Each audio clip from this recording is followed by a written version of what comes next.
Geography of Israel and Palestine has been burnt into our minds. Bethlehem, Jerusalem, Jericho, Hebron.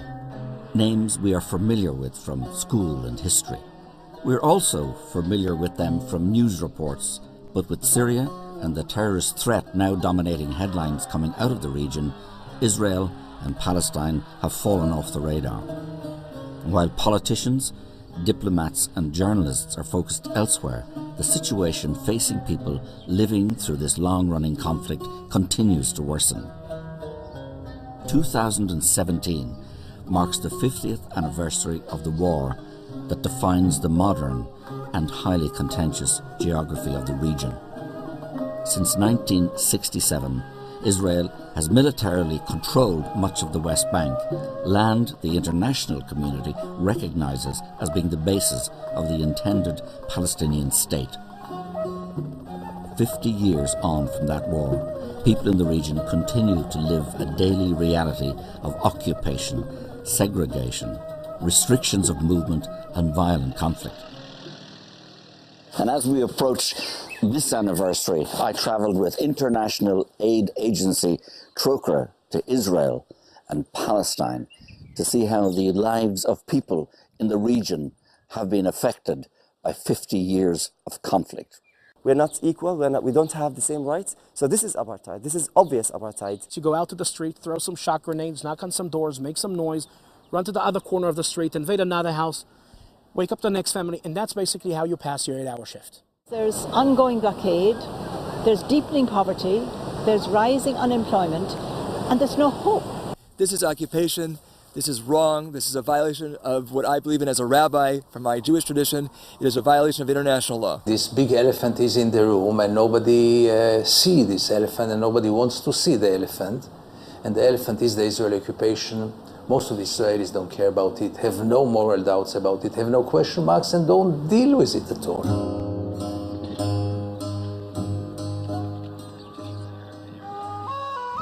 One of the oldest cities in the world, Jerusalem, is also one of the most contentious.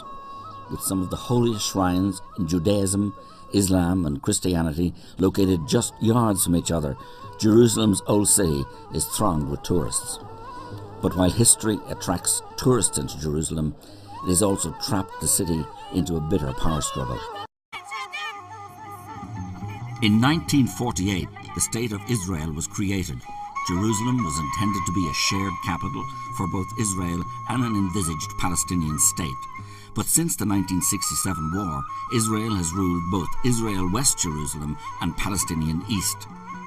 Jerusalem's old city is one of the most hotly contested square miles in the world. Tension is never far from the surface. Not far from where tourists soak up the sights, I found a small group of women protesting outside the district court of Jerusalem. The mother and friends of 16-year-old Mohammed Abu Qadir gathered. Mohammed had been abducted and burned to death in a local park. His murder is believed to have been a revenge killing by right-wing Israelis in retribution for the murder of 2 Jewish teenagers, all part of the depressing cycle of ongoing violence and bloodshed. The man accused of Mohammed's murder, Yosef Hayem Ben David, was found guilty by the Israeli court and sentenced to life in prison. But the 50-year occupation stretches well beyond this ancient city. Since 1967, Israel has occupied the majority of the West Bank, which is internationally recognized as being Palestinian land. I wanted to go beyond Jerusalem and see what life is like for people living under full military law. Following the outbreak of Palestinian violence in 2002, Israel began construction of a wall to divide the West Bank from Israel. This wall has had the effect of cutting Palestinians off from Jerusalem. In Bethlehem, I watched as thousands of Palestinians queued to get through the checkpoint which divides them from the city they view as their capital. I met Amin Jabreen, who owns a tea stand at the checkpoint. He explained to me that the people queuing were the lucky few who have been granted permits to cross into Jerusalem. My name's Amin Jabreen, my age 35. This is the main checkpoint in Beit Lahem 300. The first man who come to this checkpoint every morning, me at 2 o'clock a.m. I come here to sell coffee and tea for the worker who cross to Jerusalem. Every day more than 6,000 to 7,000 workers across this checkpoint. They work in Jerusalem. Most of the people, they work in construction. And they are lucky people because they have permission. If you are in Palestine and you have permission to work in Jerusalem, you are lucky, man. When fully completed, the wall will stretch for over 700 kilometers. Although supposedly the dividing line between Israel and Palestinians, it does not follow the internationally recognized border. Instead, it cuts and slices through Palestinian land. Close to the village of Bat Jala, I watched as another section of the wall was erected. This area is recognized by the international community as being Palestinian. The wall, however, will leave it on the Israeli side. Palestinian farmers who have farmed it for generations will no longer be able to access it. Israel says this is for security. For local farmers, however, it is simply a land grab. One day we just discovered that a lot of army and soldiers and Israelis coming here to uproot all the olive trees, and we are talking about an ancient olive trees, like 1400, since the Roman time. So we came to cover and to see what's happening, and we find out that the Israeli planning, or they start to implement a plan to separate this area and to confiscate this valley and to add it to, to Israel.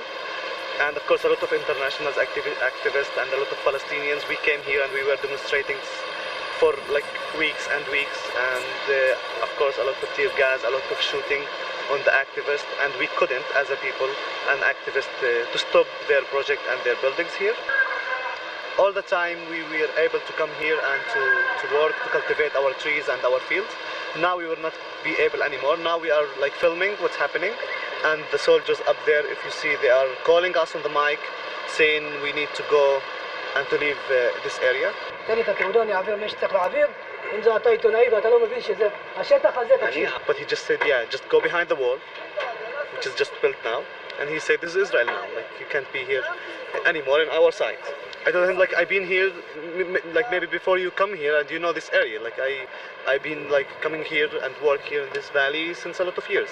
You don't know the valley as much as I know it, and you can't just tell me go out. He said, yeah, but this is orders, and I'm just implementing the orders.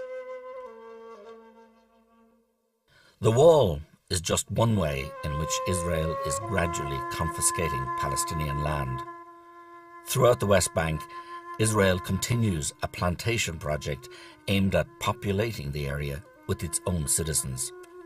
Today, there are an estimated 600,000 Israelis living in settlements dotted across the West Bank. These settlements, built on Palestinian land to home Israeli citizens, are illegal under international law. Directly behind me on the top of this hill is the Israeli settlement of Gilo. So these settlements, like Gilo behind us here, are essentially commuter towns in the satellite of Jerusalem. So a lot of these residents will live in very Western-style houses, some of them with swimming pools, with first world services like electricity and water, and will be connected via access roads to Jerusalem. So many of the residents would commute maybe 10-15 minutes into Jerusalem, and the houses will be subsidized. So it's cheap housing, they get tax breaks, and many would consider themselves not settlers but living in neighborhoods of Jerusalem. The only problem being that this isn't Israeli land, this is Palestinian land, this is confiscated Palestinian land. So these settlements are built on occupied territory. So these settlements are illegal under international law, and so the residents living here are contributing to displacement of Palestinians and ongoing violations of international law. While Israel builds huge settlements throughout the West Bank, it simultaneously makes it increasingly difficult for Palestinians to build on their own land. Israel has divided the West Bank into 3 areas, one under full Palestinian control, one under full Israeli military control, and one under mixed control. The Palestinian Authority has been granted control over certain urban centres, all of which are ringed by areas under Israeli military rule. It has created a situation eerily similar to apartheid South Africa, with Palestinians living in cantons disconnected from each other. Any Palestinian living under Israeli control must obtain a permit to build a house, but only 15% of permit applications from Palestinians are successful. Many Palestinians refuse to move and instead build homes without permits. They live under constant threat of demolition. In one such community, I met with Abu Yushe.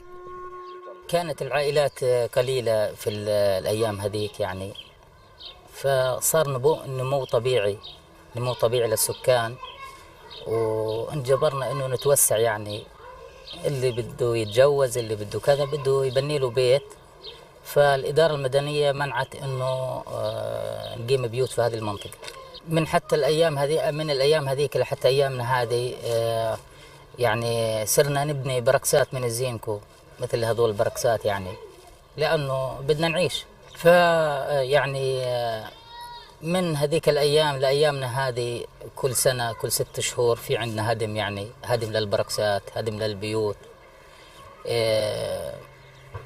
تضييق يعني من كل الاتجاهات من ال4 اتجاهات هي مستوطنة على فكرة المستوطنة هاي بال86 قامت بال86 الجدار من الجهة الجنوبية الشارع من الجهة الغربية وشارع من الجهة الشمالية فإحنا يعني سرنا في النص يعني تسكير ما يعلم فيه إلا رب العالمين مشاكل ثانية اللي بتتعلق بالسكان بالتجمع إنه يعني عدد كبير 90% من السكان بيسكنوا بصرفان من الزينكو وهذول الصرفان معاناة بالصيف حم وبالشتاء برد 35 بيت عندي 28 اختار. Mohammed's home was raided 2 years ago at 2 a.m. Israeli soldiers kicked in the door, let off shock grenades, yelling and pointing machine guns at the family. Mohammed's son was then 12 years old.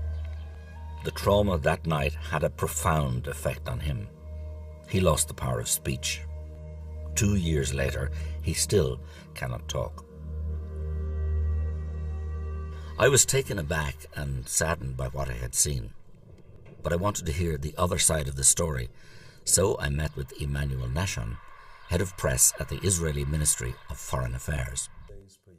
In those areas which are under Israeli control, we do not allow people to build without a permit. Yes, you can't build anywhere, everywhere, just wherever you feel like building. It doesn't work that way, and it's not about Palestinians or Bedouins, it's about everybody. Why do you think that an Israeli would be able to build something without a permit? Of course not.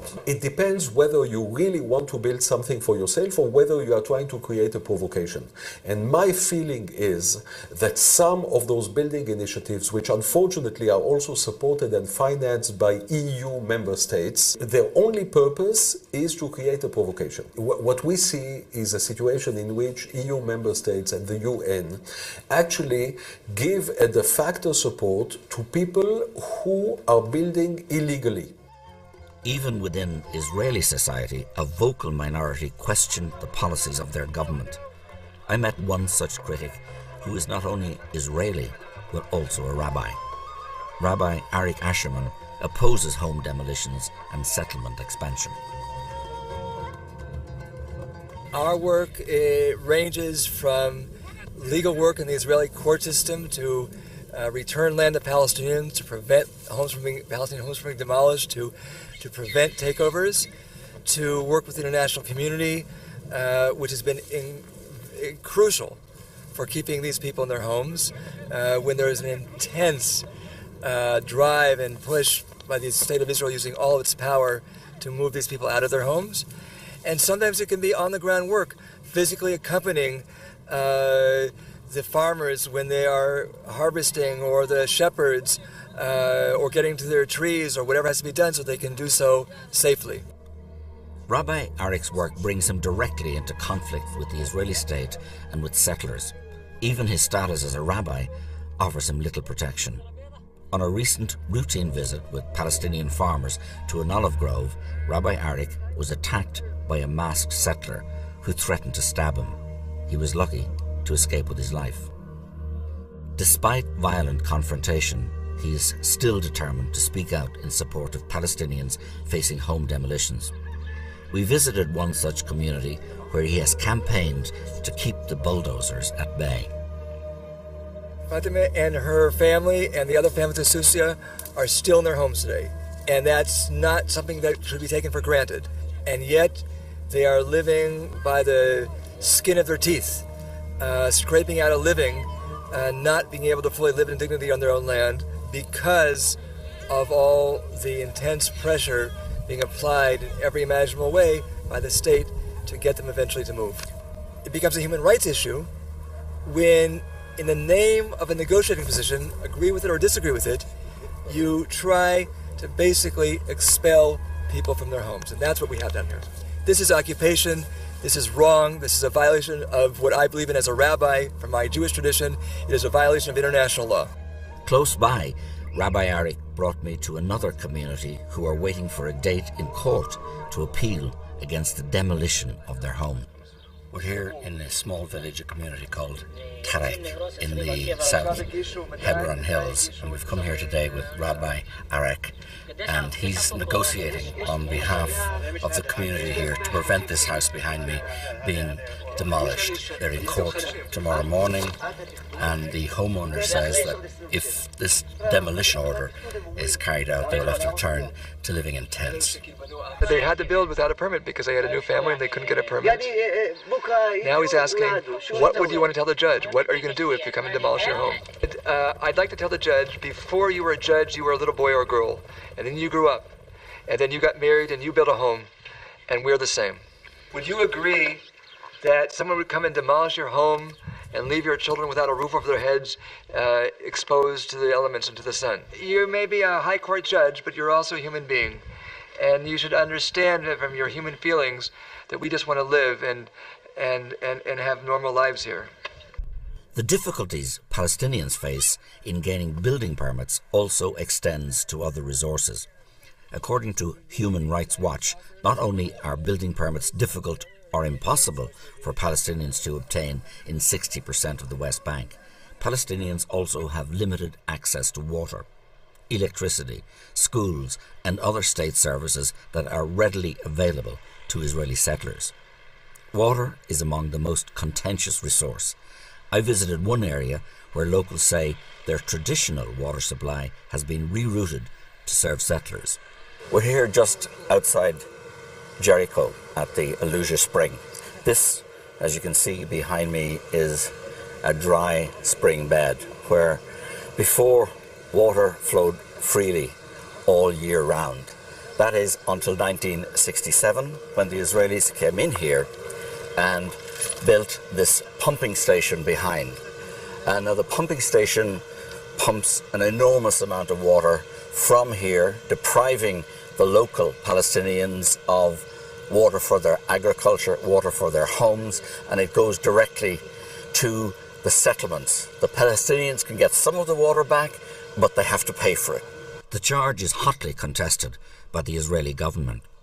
Israel does not steal water from the Palestinians, and we certainly do not stop the possibility of water coming to Palestinian towns and villages. We have the possibility to bring fresh water, which can be used for agricultural purposes, for industry purposes, and even for drinking, to Israelis and to Palestinians. We do not discriminate. The different treatment given to Israeli and Palestinians living in the West Bank shocked me. Even the legal system people live under is defined by their ethnicity. Israeli settlers living under civil law, while Palestinians are subjected to military law. But I'd seen nothing yet. If people in rural areas suffer discrimination, the city of Hebron takes it to a whole new level. Like Jerusalem, Hebron is claimed by both Israelis and Palestinians. Although located deep in the heart of the West Bank, Israeli settlers claim the city. To defend them, the Israeli military has shut off the historic centre of the city to Palestinians. We met Israeli writer Gideon Levy, whose weekly column for Haaretz newspaper often highlights human rights abuses in the West Bank.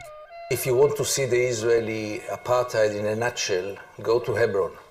There's no other place in which you can see it in the most crystal clear way. I mean, when a whole community is expelled from their homes, thousands of people, from their shops. When you live in a ghost town where there is almost only Jews living there after all the Palestinians had to leave out of fear because of the threats that they were living under and the violence that was implemented against them, and because of the army. If you see streets which are allowed only for Jews and roads which are allowed only for Jewish owners, what is it if not apartheid? Yehuda Shaul knows these streets well. As a sergeant in the Israeli Defense Forces, he patrolled them nightly. He says that his orders were clear: to disrupt the lives of Palestinians in any way possible. The IDF is supposed to protect the people who live here. Our orders as soldiers on the ground are very different. We are told we are here to protect the settlers. If we see a settler attacking a Palestinian, not our job. That's the job of the Israeli police.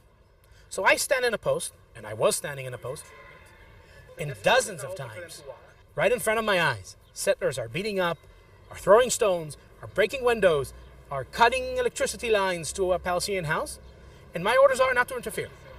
The concept in the IDF is that if Palestinians will get the feeling that the Israeli army is all the time everywhere, they'll be afraid to attack. So what do you do to make them feel this way? You make your presence felt. In Hebron, you have 3 patrols, that's their job, to make their presence felt. You start your night shift patrol, 10 o'clock till 6 o'clock in the morning. You choose a random house, the officer, the sergeant who leads the patrol. I was a sergeant leading these patrols for a while, yeah? Bump into a house, wake up the family, men one side, women the other side, search the place. You can yourself imagine the dynamics, what happens when a military unit bumps into your house at 2 o'clock at night.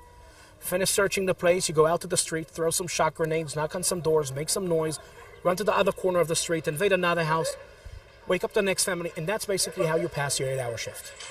My deputy company officer threw a tear gas canister on a Palestinian kid, 3-4 years old, in a balcony, eating watermelon, because he was collecting intelligence against us.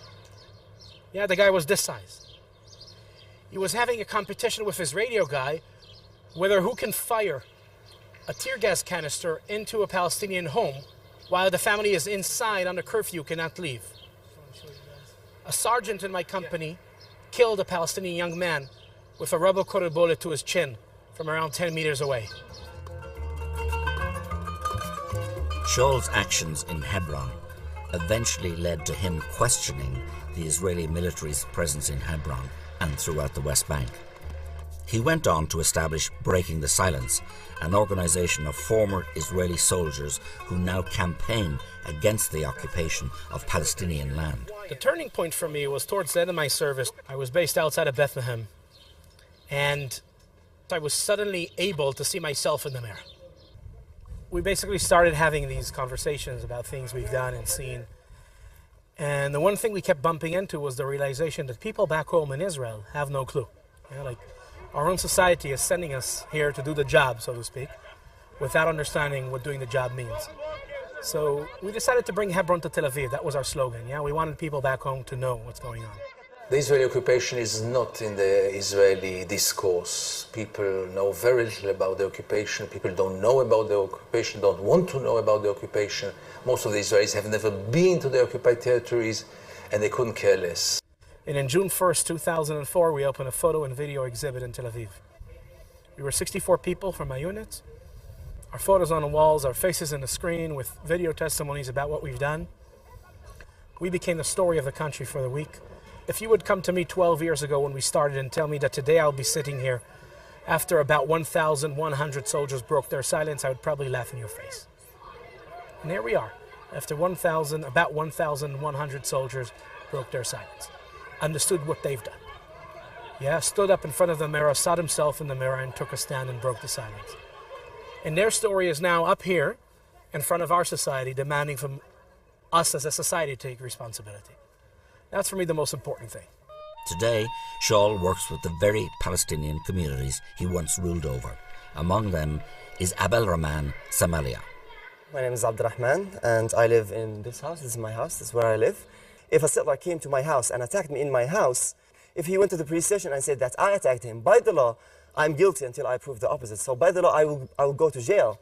And they are innocent until not I prove the opposite, but the police proves the opposite. The Palestinians who are living here, they are all under the military law. The settlers who are living here, they are under the civilian law. We're not equal. We don't have the same rights. So this is apartheid. This is obvious apartheid. I live in Hebron in an area called Tal Rumeda. It's really, really hard and difficult to live next to the settlement. I was 10 years old when I started school here in this area.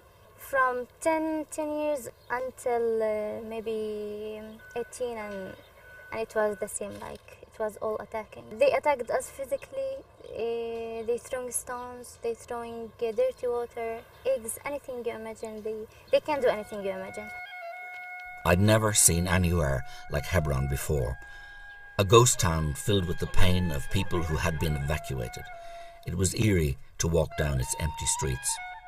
On one of the streets that is off limits to Palestinians, I met an Israeli settler who lives in the city.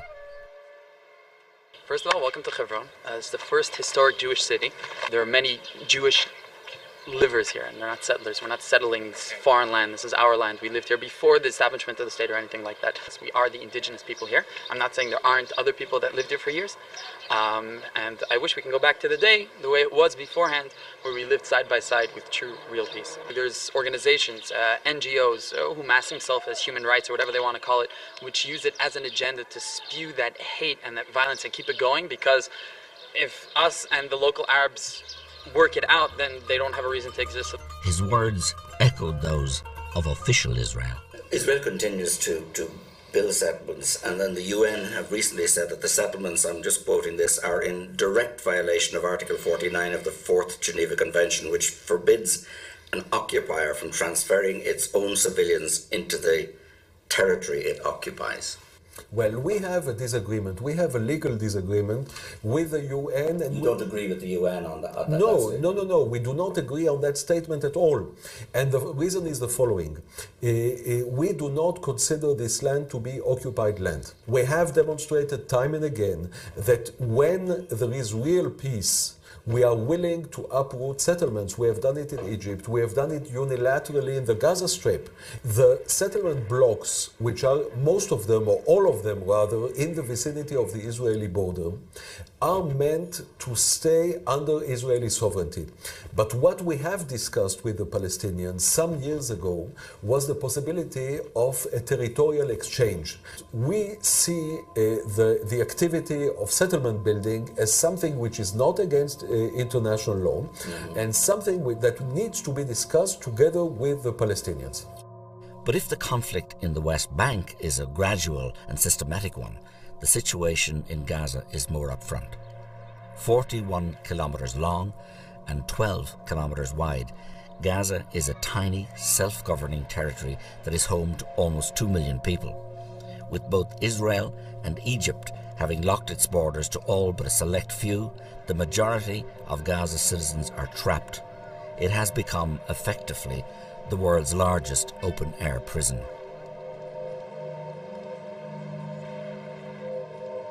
Not only are they denied access to the outside world, people in Gaza have to endure regular wars between Israel and the ruling Hamas government. During the most recent conflict in the summer of 2014, over 2,500 people in Gaza were killed after Israel launched a full-scale military offensive in response to Hamas rocket fire. Among the dead were Mohammed and Khalde El-Selek Sajaz, 3 children. لما طلعنا فوق على السطح لقيت الوالد وال7 أطفال كله مرمى على الأرض. لما طلعت الوحيد اللي لقيته كامل يعني بدون أي إصابات في الرأس أو هذا ابني الوسطاني اللي هو عبد الحليم. حملته قلت إن شاء الله يكون عايش، حملته ونزلته تحت على أساس إنه عايش. بعد ما اديته لابن عمي على أساس يودوه على الشفا ينقذوه. طلعت كمان مشوار تاني، أخذت عبد العزيز كان راسه من هان مفتوح، حملته ونزلت فيه وديته لأخت مرتي. كان لسه في نفس بس حتى في حاجة من مخه وقعت وأنا بحمل فيه. وطلعت مشوار ثالث، قلت بدي أجيب أمي، ما شفتش الهراس، ما قدرتش. قلت خلص بس ينزلوها بأنزل أنا على ضليتنا على باب الدار استنى فيهم ينزلوهم عشان نودعهم من حاجة. لما جاء الإسعاف لقيت لما ضربوا البيت حسيته يعني ضرب عندنا في البيت. طلعت على الطابق الخامس، توقعت اني الاقي انه اولادي عايشين، انه انقذهم، يعني توقعت ما يكونوش على السطوع، يكونوا في الطابق اللي تحت شويه. طلعت فتحت هذا، لقيت طلعت دغري على السطوع، لقيت بقول لك حمايه و7 اطفال كلهم اللي ملوش راس، اللي مستشهد على المطعم، كلهم يعني كانوا مستشهدين، يعني جثث سامده برق دم. لقيت انا كل بس اني طالعه المنظر هذا كمان ما رجعتش بعد وعي انه كان التصارف كله اولادي. طلعت لقيت زوجي ماخذ ابني الوسطاني، لقيتها ضلت البنت بتطلع ما لقيتلهاش راس. لما شفت منظر ما لهاش راس نزلت من غير وعي على الدرج. يعني مثلا بعد فجأة هيك بعد اسبوع قال ليش ما رحتش على الشفاء اللي اودع اولادي اللي قبل ما يروحوا يدفنوهم. يعني الواحد كان بغير وعيه، يمكن الواحد شويه شويه لبدا يتاقلم يعني، وهذه يعني رضا ربنا والحمد لله. امنيه كان عمرها 8 سنين، عبد الحليم 5 سنين، عبد العزيز 3 سنين. Mohammed would also lose his leg in an attack minutes later as he was carrying a body to the ambulance. بقول لك بعد اسبوع انه اليهود اعتذروا انه احنا مش قاصدين دار السلام. الحقوق انه ندافع انه بدنا حقنا وزي كذا حق اولادنا. لها بقول هم اصلا الصغار هذول هم كانوا يضربوا علينا قذائف صواريخ. ايش هذول الصغار هم بيعرفوا صواريخ ولا ايش؟ لا طبعا، يعني عشان يحطوا اللوم على تعاوننا. It was very moving hearing these bereaved parents speak with such stoicism and dignity. Sadly, their story is far from unique.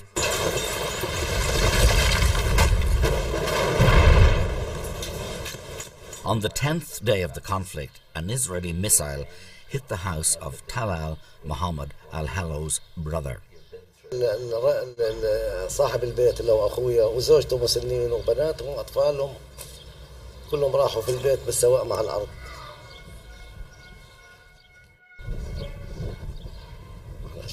الحمد لله هذا قدرنا، هذا ما قتلته القوات الجيش الإسرائيلي.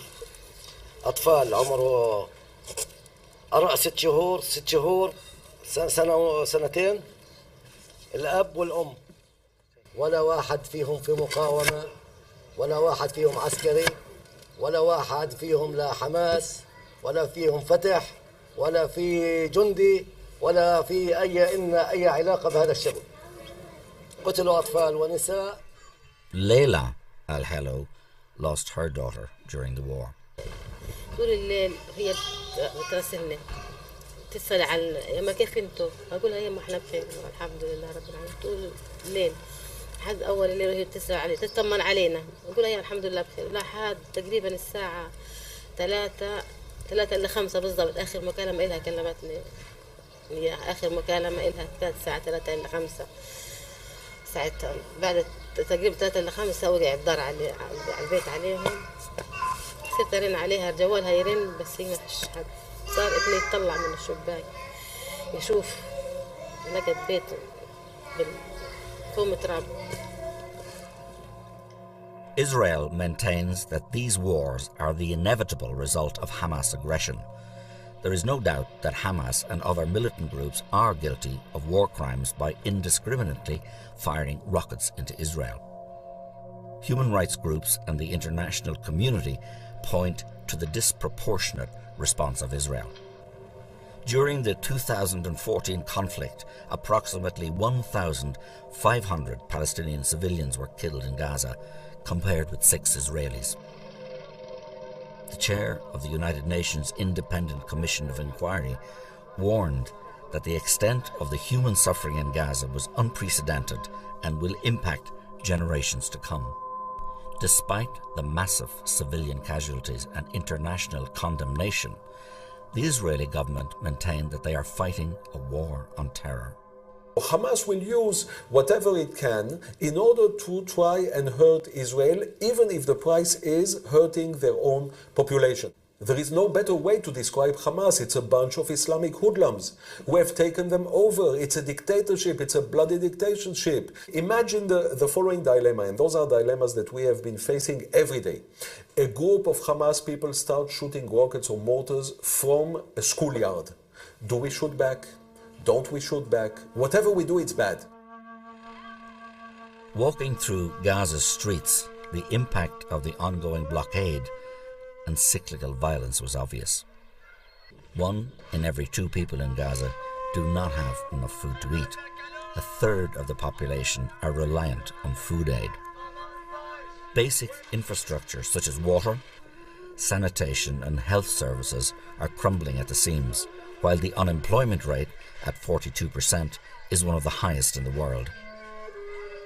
Even its fishing community is denied access to fishing grounds that would enable them to earn a decent living. Fishermen can sail only a little over 5 kilometers from the coast.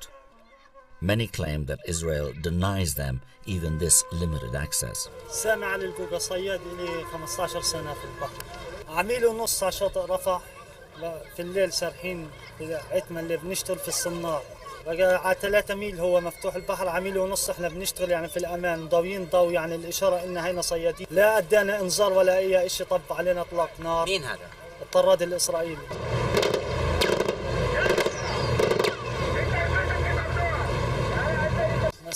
ضب علينا اطلاق نار، مش عارفين وين نروح في الميه، احنا مش عارفين وين بدنا نشرب، مش عارفين وين نشرب. دمر الحسكه نهائي، ضرب الحسكه اول فجار نهائي. destroyed by a rocket. وصار يضرب علينا مباشر اطلاق قذائف نص ساعه وهو يضرب علينا يعني بدون رحمه ولا بدون رأفه ولا باي شيء. وانتهيت انا يعني الصياد بده ايدتين، انا بايد واحده بنفعش. طبعا دخلت انا جوا البحر لاصطاد طبعا السمك ولا اطعم العيال، يعني العيال، وانا يعني هذه رزقتي، يعني ما فيش لي غير هالرزق، يعني فيش بديل غير الرزق. فكنا احنا على الحسكه المجداف، فاجونا طبعا الزوارق الاسرائيليه، ومسكونا ووقفونا. طبعا وقفنا احنا، فقال لنا اشلحوا وعيكم، وشلحنا الملابس اللي علينا، اخذونا عملنا سدوده، قسمين من سدوده من جوا، حطونا في غرفه، واحنا قاعدين في الغرفه طبعا اجى علينا تقريبا ما يعادل تقريبا من 7 إلى 8 جنود. طبعا معاملتهم كانت سيئه كثير، من يوم اخذوه من يوم 27 الشهر لهذا اليوم انا قاعد عن العمل، وانا بطالب جميع الدول وبطالب جميع المجتمعات وبطالب جميع يعني كل الدول العربيه والاجنبيه حتى كمان انهم يساعدوا الصيادين ويقفوا مع الصيادين بالنسبه للاعتقال وبالنسبه للمساعدات وبالنسبه لكل ايش يعني بيحتاجوا الصياد، لانه الصياد مهمش كثير.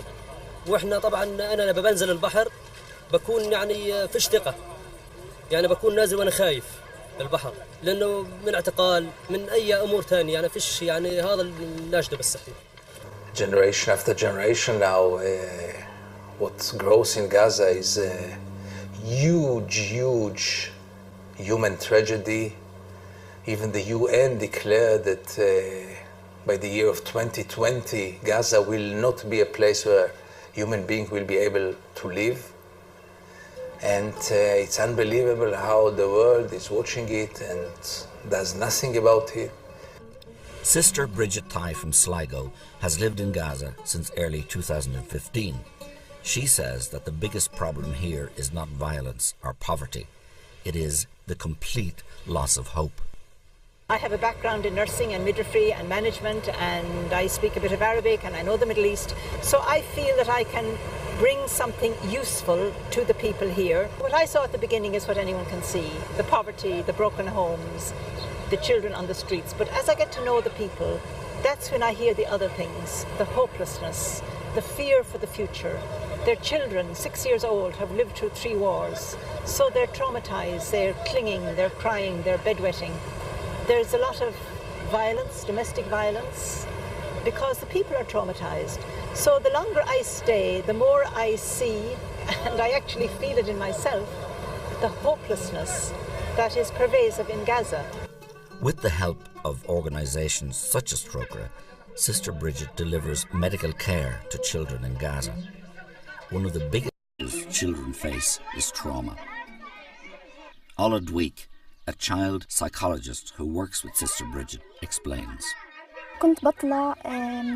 كنت قبل بمستشفى الطب النفسي وبطلع على مستشفى الشفاء وبشوف الحالات وكنت بتعامل مع أطفال بكر. هدول الأطفال اللي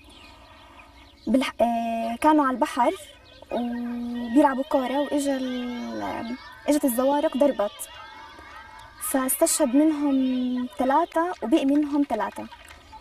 فكانوا كتير هدول الأولاد أجريسيف كتير وكل شيء فيهم تغير.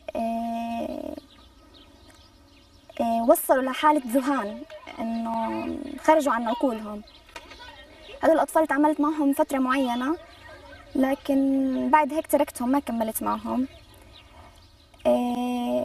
بلشت أحس بالحرب من اللي سمعته من الناس بعد ما اشتغلت. في طفلة في منطقة الفراحين.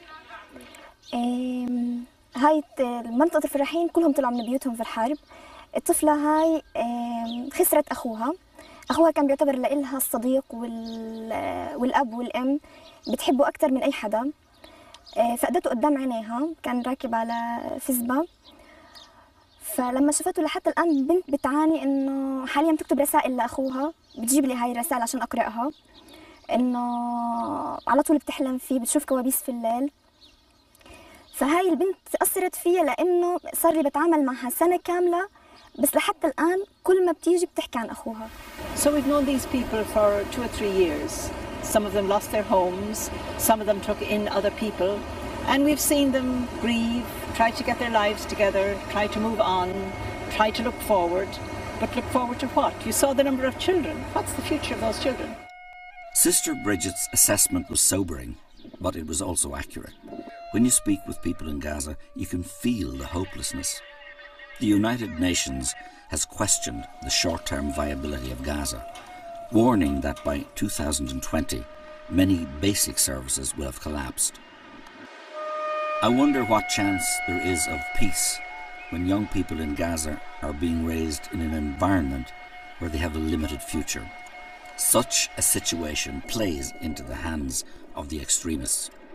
Israel has legitimate security concerns due to the presence of armed groups who deny their right to exist.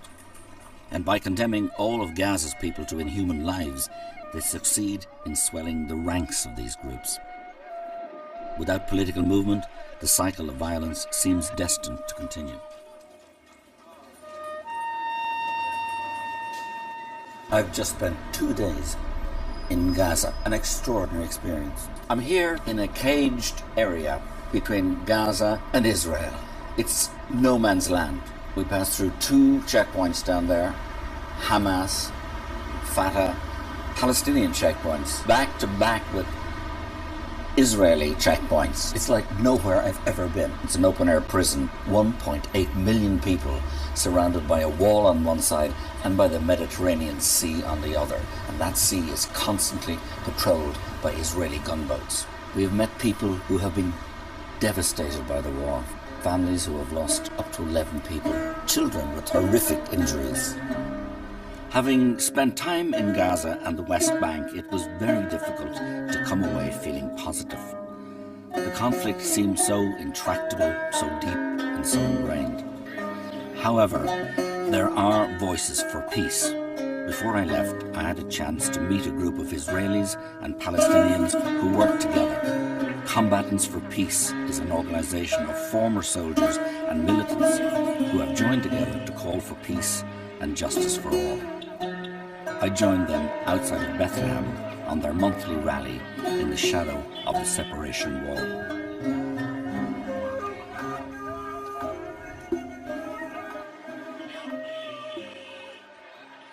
Combatants for Peace, which is a joint organization of Israeli and Palestinian who took part in the circle of violence, which means Israelis who participated in the army, a Palestinian who sat in the Israeli jail and said, we are not longer willing to continue the violence, the circle of violence. We don't want our children to live in this kind of environment, and we're willing to do something today in order to ensure that our children will have a better chance to live here. The only way to end this conflict is to talk together with Palestinians who are non-violent. I used to live a few years in America, and I just felt I can't represent. I felt almost ashamed being Israeli, because when you're outside, you see how Israel looks from the outside, and it's so hard. So when I came back, I became more active in the issue of occupation, because I feel that when we're here, we have to do what we can to change this. During my short time in Israel and Palestine, I met several Israelis who shared the view that the time has come to end the occupation and deliver a lasting peace. These activists remain a minority voice, but there are signs that their numbers are growing. In April 2017, two former heads of Israel's powerful domestic intelligence service claimed that the ongoing occupation was destroying Israeli society. Ami Elion and Carmi Gilon warned that the occupation was putting Israel on a path of incremental tyranny. It is a view shared by Dav Kenin, a member of parliament who has gone as far as accusing his own country of engaging in ethnic cleansing. The problem in Israel is not that people so much like the current situation. The most important problem is that most Israelis do not see an alternative. Most Israelis, in principle, were willing to have a two-state solution, to have an independent Palestinian state alongside Israel. The problem is that the right wing in Israel succeeded to persuade the majority of Israelis that this solution is not possible. The current situation is not a situation, a frozen situation. It is a deteriorating situation. And the fact that occupation is continuing, and the fact that many people, Palestinians and Israelis alike, are losing hope, this is, by itself very, very dangerous, because people without hope can do very, very bad things. After hearing so many stories of despair, it was inspiring to see people from both sides of this decades-old conflict coming together and calling for solutions. US President Donald Trump has met both the Israeli and Palestinian leadership and has vowed to make peace in the region his foreign policy legacy. Whether he can achieve that remains to be seen. On May the 27th, 2017, over 15,000 people gathered in Tel Aviv under the banner Two States, One Hope. They called for Benjamin Netanyahu's government to do more to secure the two-state solution many see as being key to securing lasting peace. A message from Palestinian President Mahmoud Abbas was read during the demonstration. The time has come for you and us to live in peace and harmony. We have accepted the decisions of the UN. We recognize Israel and accept the two-state solution. Now the time has come to recognize the state of Palestine. Israeli opposition leader and Labour Party leader Isaac Herzog addressed the rallies. This week, we saw an American president who is determined to bring peace between us and the Palestinians. We must put aside ego and connect a large political bloc that gives equality to minorities and is open to a variety of opinions. There are no easy answers to the situation in Palestine and Israel. Peace will be difficult to find and even harder to secure. What we do know is that blockades, land seizures, house demolitions and segregation will not bring peace to this land. It seems to me that these policies will only further drive the Palestinian and Israeli people apart. Ultimately, peace can only happen by people working together to find compromise and solutions. Only then is there a chance for everybody in this troubled land to live with the dignity and peace they all deserve.